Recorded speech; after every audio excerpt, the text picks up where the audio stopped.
Welcome to the History of North America. I'm Mark Vinet.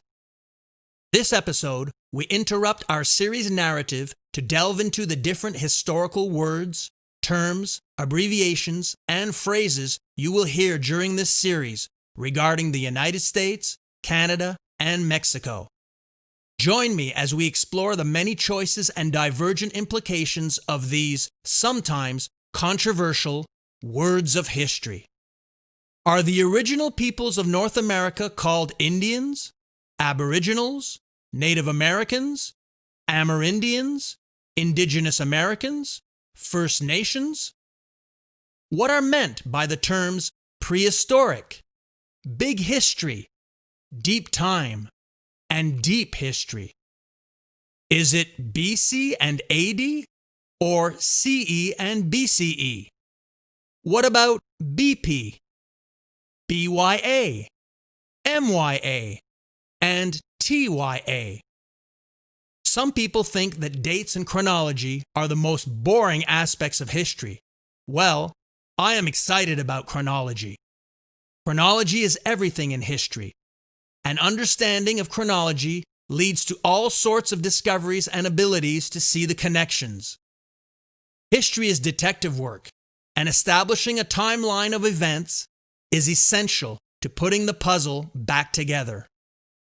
Now, a brief word about chronology and the terms, codes, shortenings, and abbreviations used to describe it.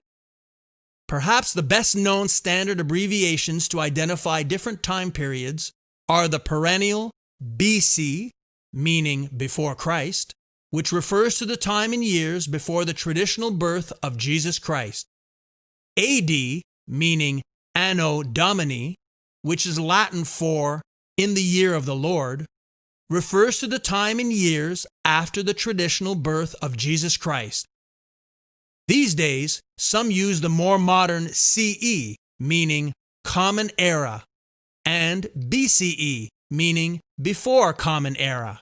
But that is really just the Christian calendar dates given sanitized new names. Others employ the letters BP, denoting before present. When referring to millions of years, many use the letters MYA. For example, the KT extinction asteroid, which struck Mexico and killed all the land dinosaurs, occurred about 66 MYA, that is, 66 million years ago. BYA refers to billions, and TYA to thousands. Throughout this series, I will use some of the previously explained abbreviations at different times and for various situations, but I will always try to keep things simple and avoid confusion. The term prehistoric deals with ancient cultures that did not have writing of any kind. Prehistory covers past human life from its origins up to the advent of written records. History, that is, the human past documented in some form of writing, began in North America about 1000 BC in Mexico, and as recently as the late 19th century AD in parts of the continent. Because there are no written records for prehistory, prehistorians rely entirely on material remains for evidence. The term big history refers to an academic discipline which examines history from the Big Bang to the present. Deep time is the 4.5 billion year time frame within which scientists believe the Earth has existed, and which is supported by the observation of natural, mostly geological, phenomena. Deep history is a term for the distant past of the human species. Let's now turn to the words used when referring to the first peoples of North America and their descendants. The choice of words and terms vary and are without consensus in both the indigenous and non-indigenous peoples of North America. Note that not one word or term is perfect or accepted by all.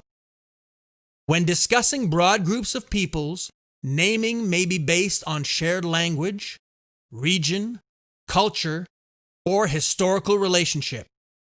Many English exonyms have been used to refer to the indigenous peoples of North America who were resident on the continent when European colonists arrived during the Age of Exploration. Some of these names were based on French, Spanish, or other European language terminology used by explorers and early colonists. Some resulted from the colonists' attempt to translate endonyms from the native language into their own, and some were pejorative terms arising out of prejudgment and fear during periods of conflict between the cultures involved. Over the past half-century, indigenous peoples in North America have had more of a voice in discussions of how they wish to be referred, pressing for the elimination of terms widely considered to be obsolete or inaccurate. Responding to these wishes, the United States government proposed the use of the term Native American to recognize the primacy of indigenous peoples' tenure in the nation. The term has become widespread nationally, but only partially accepted by indigenous groups themselves.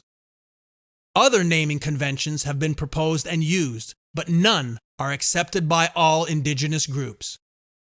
Typically, each name has a particular audience and political or cultural connotation, and regional usage varies.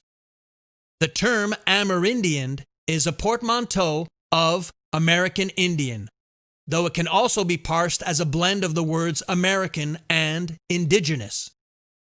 In French, the term Amérindien is used to describe the peoples residing in the Americas prior to European contact.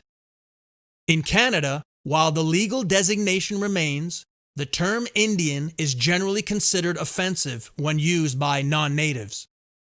The term First Nations and Indigenous peoples are preferred for native peoples generally. In Mexico, the preferred expression is the Spanish term for indigenous peoples, pueblos indígenas. I believe respect is primordial. Outsiders or non-members of a group should never decide the appropriate designation when there is a consensus within the respective group. When there is not, however, as is the case for North American indigenous peoples, then commentators such as myself should employ one or many of the broadly acceptable appellations, which is what I plan to do during this series. With this in mind, I will employ various general terms for different effect and situations. I hope this good faith attempt to expose this controversy will be looked upon sympathetically by you, the listener, as I employ various expressions throughout this series. And finally, what is the definition of North America, and how should the continent be delimited geographically? As explained in episode 1 of this series, some define North America at its broadest and includes 29 countries from Canada to Panama. Others prefer a narrow view, including only 2 nations, Canada and the United States. For the purposes of this series, North America includes the USA, Canada, and Mexico. Next time, we will resume our series narrative and continue discovering pre-Columbian cultures and civilizations, edging ever closer to the arrival of Europeans on the continent during the Great Age of Exploration. Check out the YouTube version of this episode, which has accompanying visuals, including maps, charts, timelines, and diagrams. Please consider supporting our History of North America series in the following ways.